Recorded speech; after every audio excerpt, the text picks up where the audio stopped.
Well, I knew this was a really stupid quest to take up. And I think originally I said no, because one cannot talk about the next 100 years. Things are going so fast. And anyway, if I would have certainly absolutely refused completely if I would have realized that I would be following a President Cardoso, who then asked in a short number of questions, basically all of the questions there are already. So it is hard to follow when they've all been asked. But so I'm going to talk for a few minutes, and then we'll have some time for questions, which is a much more interesting part of it for me. So what I'll do is just use these few minutes as a framework to in which to slot in discussion and maybe to trigger things. So as you think, as I talk, as I say things, if they remind you of things that we could talk about, make a mental note so that we can then do them during the Q&A. It is intimidating for lots of reasons to be here against this incredibly erudite audience in this place, which is doing such amazing things, and it's great. It's great to be, for me, the first time in Lisbon.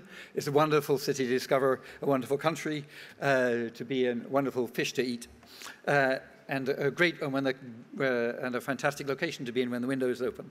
So let me put things in perspective, I suppose. Yes, I'm sorry we're not supposed to talk about the past, but that's the only way we talk about the future. So the only thing we can do is to draw analogies to a certain extent. So let me tell you about the idea of platforms, which happens. The concept of platforms is what people tend to use when they look at the internet technology coming. And you can think of technology. A technology platform is something which is very general purpose. So it doesn't just provide one function. It raises the level of development of humankind and allows people to innovate on another level. So, for example, just around the corner is the power station, which was built here when Lisbon first got electric power. And now I gather you can go and look around it as a museum. It's sort of really compared to some of the things we celebrate in London, like Battersea Power Station, which is really ugly. This one is really quite pretty, so I can recommend it. So the electricity was a platform. The folks who designed it, when Edison, he figured out that you could use it for various things. You knew you could make magnetic fields with it. You could make light bulbs if you got the right materials. But obviously, when people started stringing up electric wires around and designing and producing the network and the infrastructure for the electricity platform, they had no idea about electronics. They had no idea about miniaturization. They had and about logic and and about computer systems and so on. But the electric infrastructure, of course, was really important. Now, there's the other innovations are not so much, I suppose, thinkable as platforms. Like we had the nuclear. Very double-edged innovation, nuclear power and nuclear weapons. We had, built on the electric one, we had computers. I was, I think, really lucky to be of this generation. My parents met and were both involved in building the first computers in the UK. The Manchester University Mark I computer was commercialized by Ferranti Limited, and they worked for Ferranti in a little hut they'd added, tin hut they'd added to the end of the main factory building in Manchester to build this new computer thing. And they were all excited about the endless possibility. Alan Turing, of course, from that era, pointing out that there's a sense of absoluteness about the idea of a computer, because if you have a computer and I have a computer, if those computers are worth being called computers, if they're Turing machines, then one can imitate the other. And therefore, if your machine can always imitate my machine, then anything I do on my computer, however smart I am at programming it, you can always program your machine to emulate my machine and therefore do everything mine could do. So in that age, in the 50s, was a time when people were using electricity to make computers, and they realized that computers were special because you could do what you could do with them was, to a certain extent, limited only by your imagination. Those were wonderful times. I won't dwell on them at great length, but they, for me, I suppose, they were very exciting. I also, during at that point, transistors were being invented. Transistors became affordable by a teenager just about when I was a teenager, and so I could go down to the right stores in London and buy bags of them and build logic boards. And I could build the pieces, the sorts of registers and adders and things and memory flip-flops that you use in computers. And at the time when I was a teenager, then I knew how to build a computer, but knew that it would have been huge. Not as big as the one that Mom and Dad were programming initially, but still huge. But then integrated circuits came out. And so, in fact, I was benefiting from that thing which we now talk about as Moore's law, with the fact that the size of the computing element has gotten smaller and smaller and smaller and smaller and smaller, and as a result, to a certain extent, cheaper and cheaper. So I could buy integrated circuits, and at the point when I was leaving for university, I could get a television set and a microprocessor chip and a bunch of logic and a soldering iron and make a computer. So that was really, really neat. So I feel that my generation and all my friends who are also making computers at home understood how computers worked. My parents understood about how they worked, but they never had the ability at that time to really have something which was powerful enough to do all the things they expected to do. They expected to use the first computer to convert English into the Russian and back again. Okay, lots of funny jokes around the dinner table about times when it failed. In a way, we're still waiting for that to be. So that's always just around the corner. So it's very hard to predict what you will be able to do and won't be able to do. But my generation have had this, we've had the luxury of, if you like, coasting this Moore's law. So what's happened is that the computers have got faster, then networks were developed, and the networks, and in 1969, Vint Cerf and his colleagues defined a good way of connecting all these different networks together so that the computers would be programmed to pass the packets around like a little bit like postcards being passed around the country through different post offices. So they designed a system which connected the networks together, and they called it the internet. And so, and that internet, which ran when I first used it, I probably used it at 300 bits a second. The same internet technology that I used sort of 20 years after its inception to build the World Wide Web in 1989, that same internet technology went faster and faster, and the computers using it went faster and faster. So to a certain extent,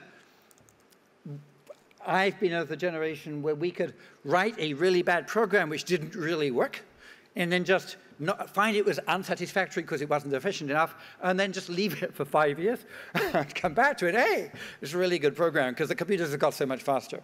So, and of course, one of the things which the computer scientists in the lab are looking forward to, some of them, is if Moore's law and this progression actually starts to come to an end in the future soon, then we will have to learn to program properly again.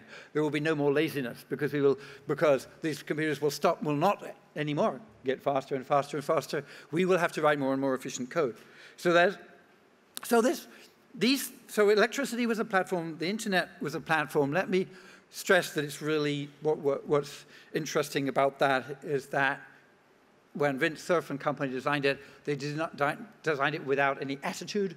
It didn't, they didn't have any expectations about what it should be used for. Similarly with the web, I could build on the internet platform, I could build the web as another platform, but there's no attitude to it. You don't have to come and ask me to make a website. It's not centralized. Socially, it's not centralized. Technically, you can build whatever websites you like, and that's why it's been such an explosion. Now, interestingly, we have the Open Web platform, which again is another platform on top of that. one of the interesting things with the Open Web Platform, the Open Web Platform is when you have when a web page has code in it, when it's not just a declarative, static web page, it's got JavaScript in it as well. That makes every web page like a computer. And the excitement that my parents felt when they looked at a computer and thought, wow, that we can program with whatever we can imagine. That now applies to every web page. So a web developer can program the code in each web page. In fact, you can use real-time communication, RTC, to communicate between all the web pages. So you can build a completely distributed platform and just deploy it on the web instantly. So the whole point about all of this is that the platform is becoming faster and faster and faster.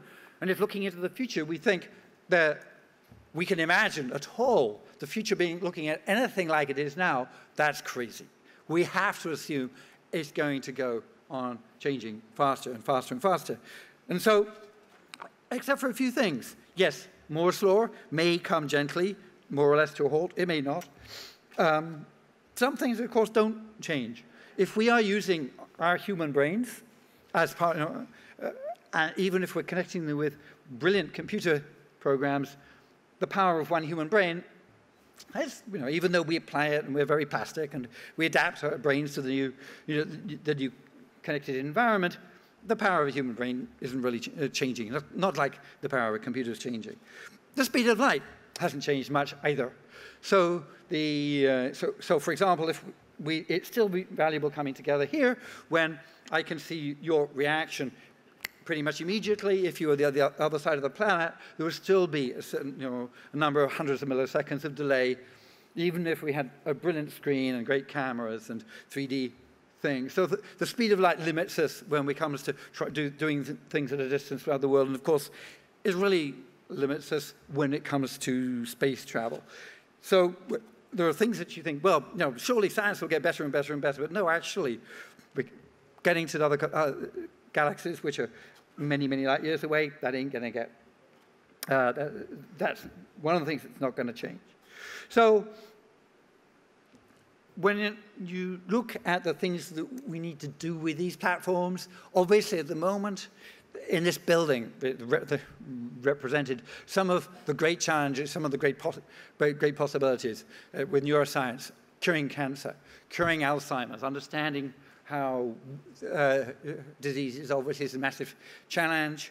There are wonderful things which we will be able to do if we collaborate well, if we manage to in a way, use this technology to be able to make the collection of scientists that gather together to solve these problems greater than one of them. I think a really interesting question about the future, even though it's not my field, is when we get off the planet. When in this 100 years are we going to get off the planet? I think it's a priority. It's really hard to just, remember Arthur C. Clarke was a character who was pretty darn good at looking at the future. As people, he really takes the biscuit when it comes to, he figured out communication satellites, he figured out space stations, he figured out people being in space, he even figured out computers getting too smart for their inventors. And he wrote a book about all that, and the title of the book was 2001. Okay? You remember that? All that space travel we did in 2001? Not really. It was really, he could imagine how everything worked, but he had no idea how difficult it would be for this darn clump of people on the planet to get their act together and actually do it. So that is one of the really interesting questions of the future. It's not just about what do we have to do, but will we be able to get our act together and do it? So if you look at, and in fact, so why of all the challenges, why did I pick getting off the planet? Well, in a way, if you listen to Bob May's talk, he'll give you a good list of talks about reasons about why it's good to get off the planet. He catalogues, yes, the reasons why we might have to, because we might mess this one up. Obviously, climate change is the big one. It's pretty warm here, but you know what? It was 18 degrees in Boston. It was 18 degrees in London in November, too. So climate change is real. Yeah, we've actually gone up 1 of our 2 degrees that we're allowed. So climate change is big and serious. We have not demonstrated our ability to collaboratively solve it. Meanwhile, we could have accidents of the nuclear kind. We could have accidents of the chemical kind, of the biological kind. We could have biological viruses that we accidentally make. We could have a genetic gene driver that we accidentally release. Gene drivers are tricky things. These are genes which work like cuckoos. Like the cuckoo is a bird, certainly in England, which when it lays its nests in other birds' nests, and the little baby cuckoo is programmed to get under the other eggs and push them out of the nest. So that the cuckoos end up getting a sort of cheating evolution a little bit. Well, they're just using evolution, and a gene driver is something that kind of cheats in a certain way. When the genes are divided up, it kind of cheats and gets selected anyway, whatever is on, instead of only getting selected half the time. So it's a kind of frightening thing, which allows you to take a genetic trait that you want which you think will be a really good idea, and release it so that it goes in a few generations exponentially through eventually through your entire population, so you don't have any the population which don't have that gene. So, for example, you could imagine a genetic accident which sort of wipes out the population of the Earth, or does something, or wipes out something else which we ended up realizing, whoops, we depended on after all. And just as we can imagine accidents in the nuclear, chemical, biological, genetic kinds, for each of these things, we can imagine attacks. And recently, I think we're becoming much more focused on the attack version of these scenarios. So lots of reasons why we could mess up here, unintentionally or intentionally. And so therefore we should so getting off the planet is an important one in the 100 years. Then that's one of the big questions to ask. What's the big challenge? Yeah, it's sort of going back to getting our act together. It's funny when it's kind of a little bit ironic. So we have the internet, and the interesting thing about the internet is that when it was designed, it didn't have countries. When you connect together, you could connect together computers to form the internet without worrying about what country they're in. And on the web, you can, when you read a website, you're not actually necessarily aware unless you check of which websites, well, which country it's in. So the whole structure has been designed to be sort of nation-free, and that's wonderful.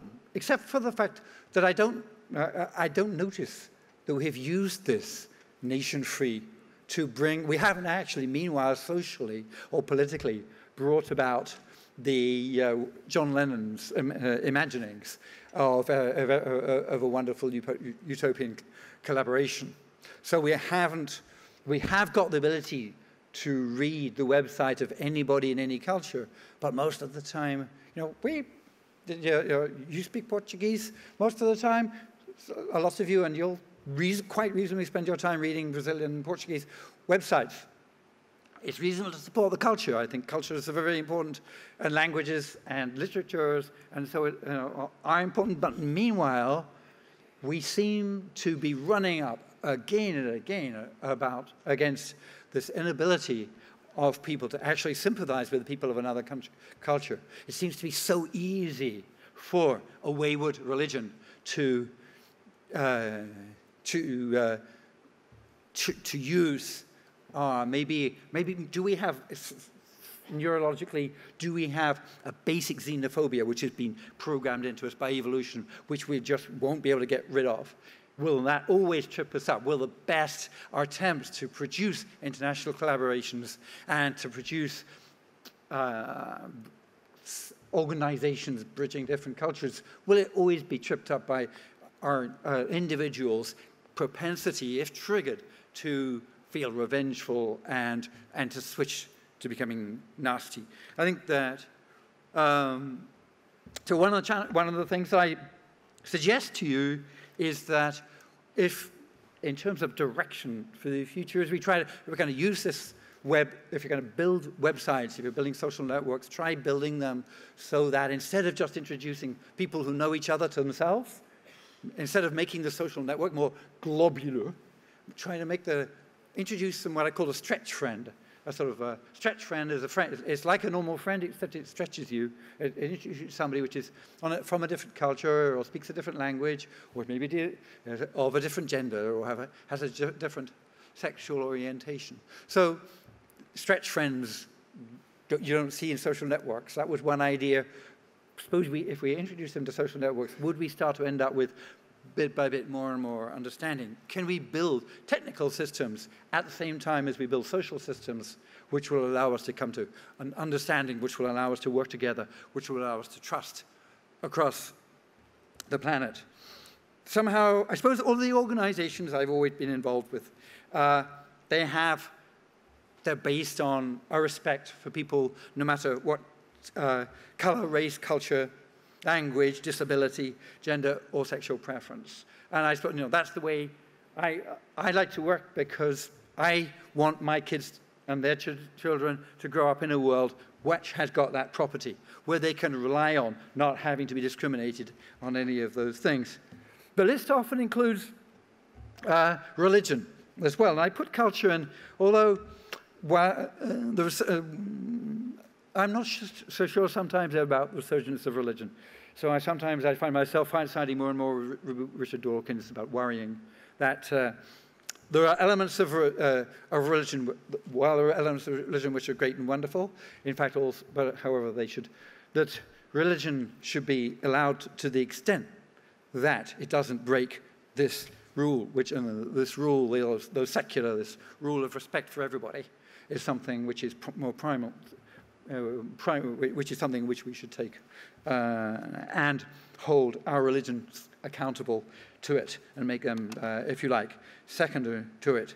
So those are just some directions, ways in which maybe, ways in which we should continue, but we don't have any options.